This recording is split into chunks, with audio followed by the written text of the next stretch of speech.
Picture a cold March night in 1941, a slender steel hull cutting through the dark Atlantic swell as sonar pings echo across icy waters.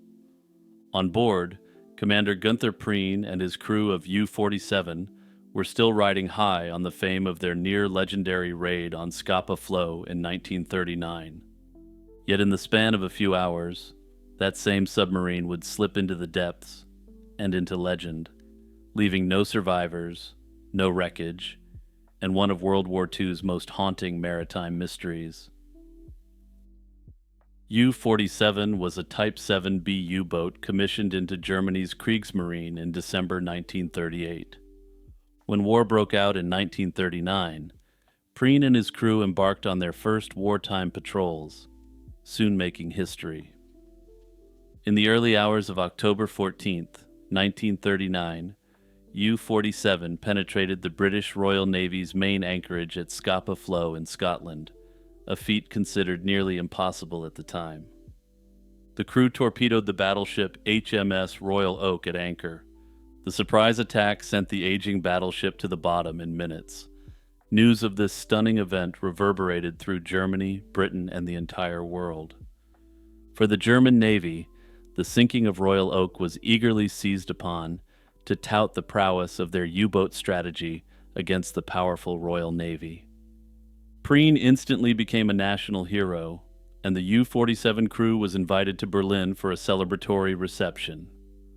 Prien was awarded the Knight's Cross of the Iron Cross, making him the first U-boat sailor and only the second Kriegsmarine member to receive Germany's highest military honor at that stage. Prien earned the nickname the Bull of Scapa Flow after this bold raid, and a snorting bull emblem was painted on U-47 in his honor. That emblem soon became the symbol of the 7th U-boat flotilla itself, underscoring just how legendary U-47's victory was for the German Naval Command. After the October 1939 raid, U-47 continued to prowl the Atlantic and proved to be one of Germany's most effective submarines in the early war. Over the course of 10 combat patrols, Prien and his men spent 238 days at sea and sank 31 ships, including 30 merchant ships and 1 warship, totaling over 160,000 gross registered tons. Tonnage sunk is the U-boat's scorecard, the total weight of all the ships it sent to the bottom. By tracking how many tons of enemy shipping a submarine destroys, commanders and planners get a clear, comparable measure of how hard each boat is hitting the enemy's supply lines. Notably, this tally made the sub the 13th most successful U-boat of World War II in terms of tonnage sunk. Among U-47's victims was the Arandora Star, a British passenger ship sunk in July 1940 during one of U-47's patrols that claimed 8 ships in a single mission. U-47 also boldly attacked the battleship HMS Warspite in the North Sea in April 1940, although that torpedo failed to detonate and the submarine had to evade depth charges. Crucially, U-47's string of successes played a significant role in the wider Battle of the Atlantic, where Germany sought to sever Britain's supply lifelines. Every merchant ship sunk contributed to the tonnage war, aiming to starve Britain of supplies. Prien's accomplishments were not only military feats, but also valuable propaganda for the regime. The German public followed the U-boat aces much like fighter aces. Each new success was trumpeted in news reports.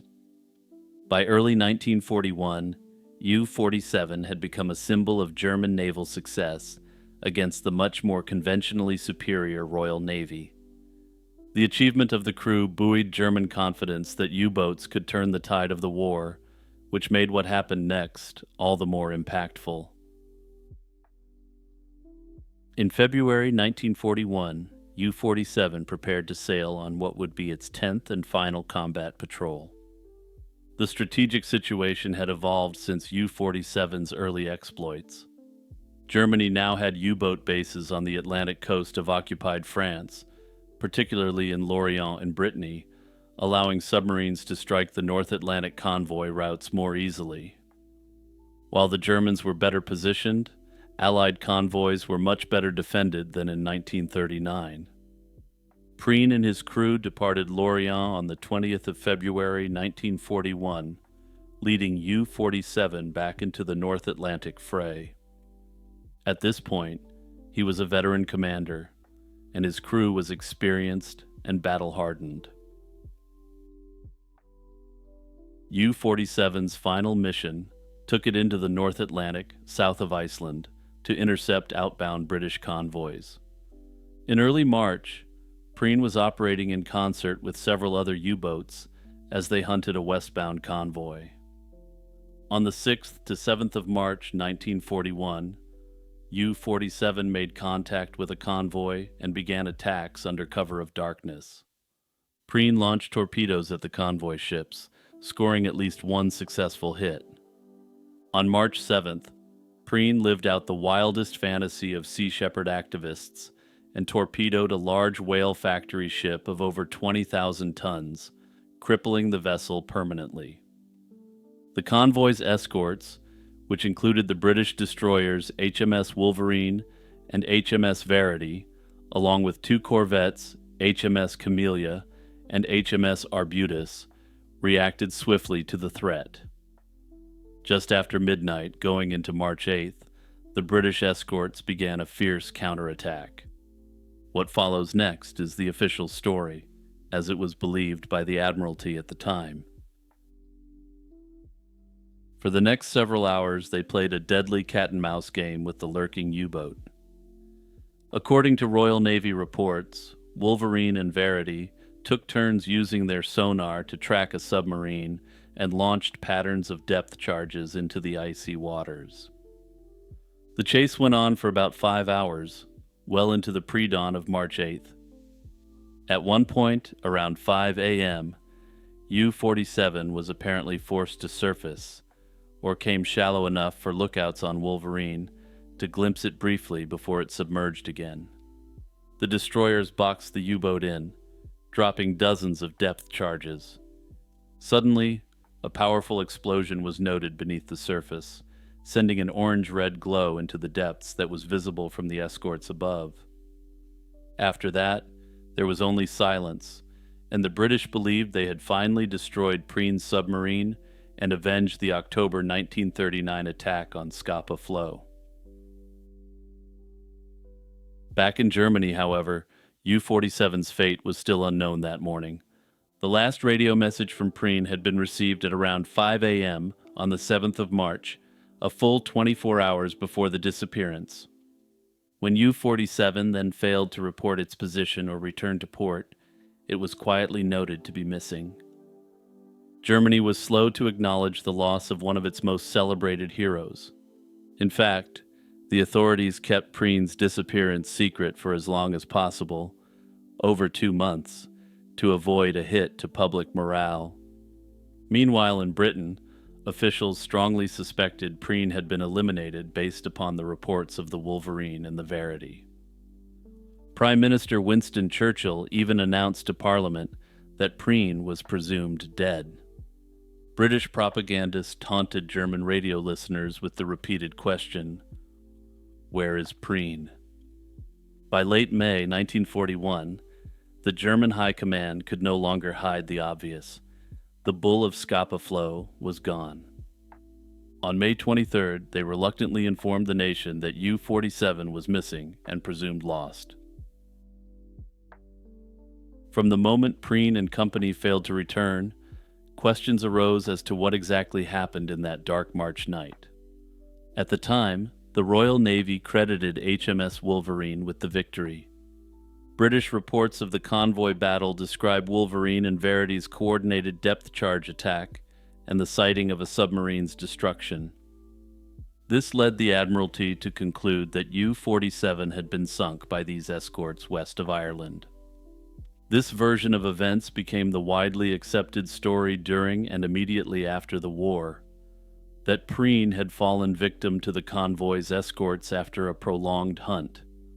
Indeed, the Royal Navy's public announcement that Wolverine sank the notorious U-47 was trumpeted as a much-needed victory against the U-boat menace. However, with no wreckage or survivors to confirm, this account was never certain. Post-war analysis and scholarship have cast significant doubt on the Wolverine theory. Research later revealed that the submarine attacked by Wolverine was likely not U-47 at all, but another U-boat operating in the same area. This submarine, commanded by Hans Eckermann, survived serious damage from depth charges and limped back to base at Lorient on March 18, 1941. Hans Eckermann's overlapping verified account of combat with the Wolverine and Verity raised the question of what actually happened to the sub. One theory is that U-47 was caught and sunk by the other escorts a bit later than the Wolverine attack. 2 corvettes were also active in the convoy defense, and reportedly carried out a separate depth charge attack on a U-boat contact. However, no confirmed U-boat victory was recorded by them at the time. It remains possible their attack fatally damaged U-47, even if they didn't realize it. Under this theory, it's possible that the sub attempted to return to German-occupied territory, though historians generally consider this somewhat unlikely due to the lack of a distress signal. That said, it remains a possibility that the ship had lost its ability to send such a signal due to severe damage. Another possibility is that U-47 struck a naval mine. The waters south of Iceland weren't a heavily mined area compared to the North Sea, but mines can't be entirely ruled out. A drifting mine or a minefield from an Allied operation might have been in the vicinity and could have blown the submarine apart without warning. Given that no distress signal was sent, a sudden mine explosion could explain the boat's abrupt end. The reality of submarine warfare is that not all losses were due to enemy action. U-47 might have suffered a catastrophic mechanical failure or accident. For instance, a failure in the pressure hull, a leak leading to flooding, or a malfunction in the batteries could have doomed the sub during or after the convoy engagement. Such an internal failure in the heat of combat could cause a submarine to plunge to crushing depths with no chance to broadcast a distress signal. Intriguingly, one hypothesis is that U-47 fell victim to one of its own torpedoes. German U-boats in early 1941 were still using torpedoes that had notorious reliability problems. Some types of German torpedoes were known to run erratically, and under certain circumstances, a torpedo that missed its target could circle back. There are at least 3 documented cases of U-boats being struck by their own torpedo after it looped around. If U-47 fired a torpedo that failed to find a convoy target and instead circled, it could have struck the submarine that launched it. Outside the realm of likely scenarios, one less plausible option gained traction in the German media. In the 1960s, some accounts claimed that Prien and his crew weren't lost at sea at all, but were secretly captured and sent to a facility or camp, where they quickly perished. One rumor suggested that Prien had criticized the high command over the malfunctioning torpedoes and refused orders to continue patrol with flawed equipment. According to this theory, he threatened to go public with the concerns, which the high command was worried would impact their ability to gather sufficient seamen for the Battle of the Atlantic. That said, no evidence exists to support this theory. With decades of analysis and archival research, the current historical consensus is that U-47 was lost with all hands in the North Atlantic on March 8, 1941, or very soon after. No wreck of U-47 has ever been definitively identified on the ocean floor to provide forensic evidence. Modern assessments dismiss the original British claim that the Wolverine sank Prien's sub, since that destroyer likely engaged a different U-boat. Despite numerous potential theories, without the forensic evidence coming from the wreck itself, the exact fate of U-47 will remain one of the great unsolved mysteries of World War II. Hey everyone, it's Jimmy here, just reminding you to like, subscribe, and share this video with the history fans in your life. Also remember to check out my other channels for contemporary unsolved mysteries and true crime cases. On the eve of World War II, Glenn Miller had become one of the most famous and successful entertainers in America. His unique big band sound propelled swing hits like In the Mood and Moonlight Serenade to the top of the charts. Miller's orchestra became synonymous with the golden age of swing music, and he was the nation's best-selling recording artist from 1939 to 1942. Miller's climb to stardom hadn't come easy. In the mid-1930s, he struggled and even had to disband an early version of his band due to lackluster success. Determined to find a distinctive style, he tweaked his arrangements until he hit upon the signature sound that set him apart. By 1939, the revitalized Glenn Miller Orchestra was drawing huge crowds and churning out one-hit record after another. In 1942, with America now at war, Miller stunned the entertainment world by trading his civilian fame for an Army uniform. At 38, he was above draft age, but he volunteered for the U.S. Army Air Forces, keen to support the troops with his music. Notably, he gave up the modern equivalent of almost $20 million per year to serve his country. Commissioned as an officer, he formed a large military band, the Army Air Forces Orchestra, bringing his big band style to military bases across the states. He truly believed his catchy tunes could boost soldiers' morale as much as any pep talk. The effort was a massive success. His orchestra toured training camps playing both marches and swing, and he became known as the musical heartbeat of the Allied war effort. For the first 2 years in the military, Miller was stateside.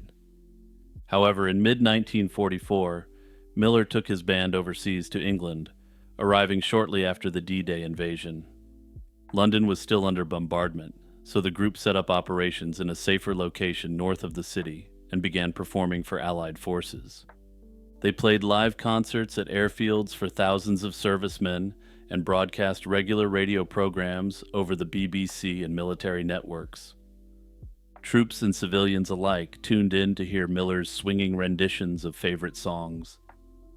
By that autumn, Major Glenn Miller's band had become a crucial part of the Allied war effort.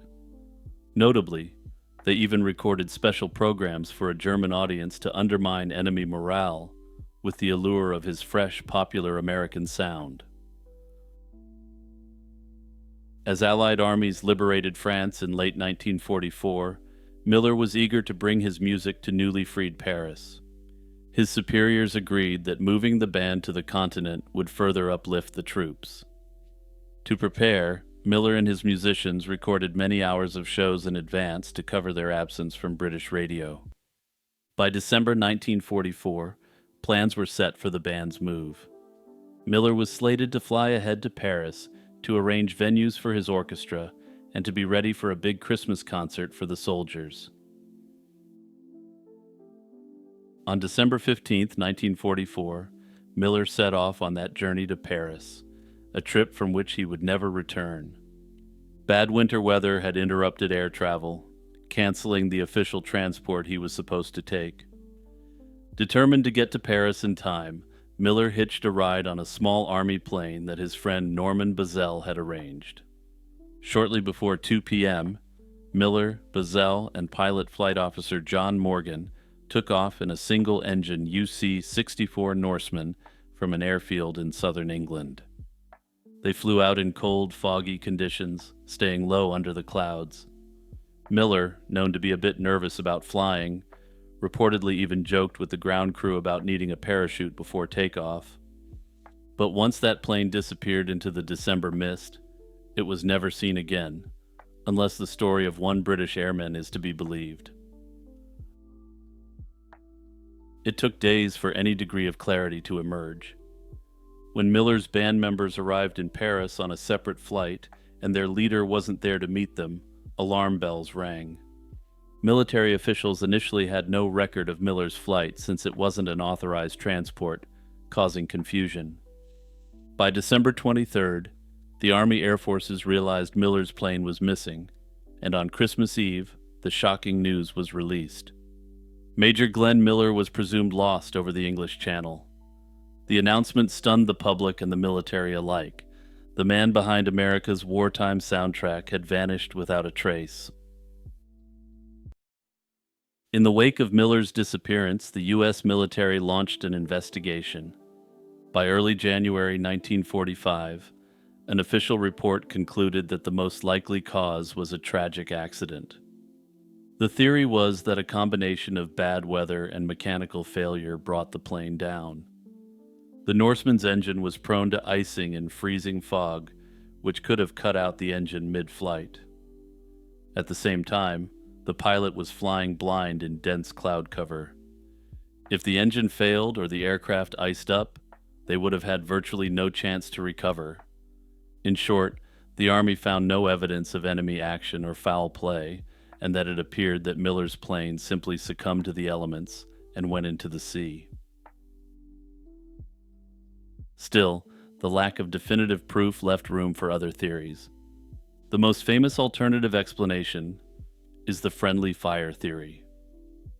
Decades later, a British RAF veteran named Fred Shaw claimed that on December 15, 1944, he saw a small plane plunge into the channel after bombs were jettisoned by Allied bombers. According to Shaw, his bomber squadron had aborted a mission and dropped their unused bombs over the water. He claimed he witnessed a single-engine aircraft get caught in a blast and fall into the sea. This story led to speculation that Miller's Norseman might have been the plane accidentally knocked out of the sky by bombs dropped from above. However, many experts remained skeptical. The visibility was poor that afternoon, and it would have been very difficult for Shaw to clearly spot a plane from thousands of feet up. Moreover, no official records from the time indicate that Miller's plane was near the path of the bomber fleet. To this day, the friendly fire theory remains unconfirmed, an intriguing possibility but not backed by hard evidence. Other, more sensational rumors have also popped up over the years. Some have alleged that Miller wasn't on the plane at all and instead died in Paris under scandalous circumstances, or that he never left England and died of a health issue that was hushed up. The Paris story suggests that he may have been slain by a French woman who was running a honeypot operation for the Germans. Under this theory, the Germans were eager to score a major morale victory by taking out Miller. This theory fails to account for the whereabouts of the other crewmen, and is generally dismissed as nothing more than a rumor.